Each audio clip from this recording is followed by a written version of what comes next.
hand leads.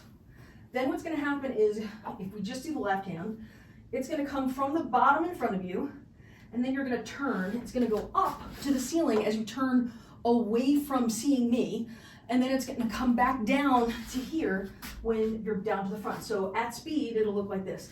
Extension down, up, down, as I do my 360-degree turn.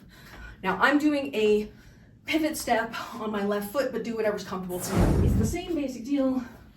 You're up top, you're down bottom, you're up top, you're down bottom, you go back behind your head. So you're up top, you're down bottom, up top, down bottom, and back behind your head and pinwheel. So as you come around with the right hand, remember it's out to the side, then aim for the ceiling all the way around at full extension, then come back around to the right. Here's one thing to help with getting the exit. Just try doing these extensions, then back behind.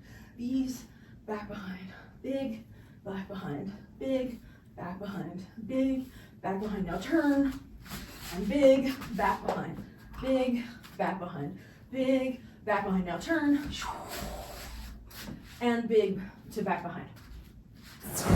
If we are in this clockwise pinwheel, and then we go big, we could do this where we go 3 extensions, 1, 2, 3.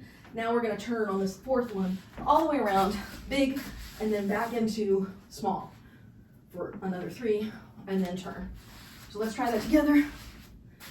We'll do 1, then 2, and then 3. Now we're going to turn to the left, 360 degrees, go big, and then go back to small. And then big, small, big, small, big. And now we're going to turn to the left, 360, go to small, and then big. And then small, big, small, big. And now all the way around.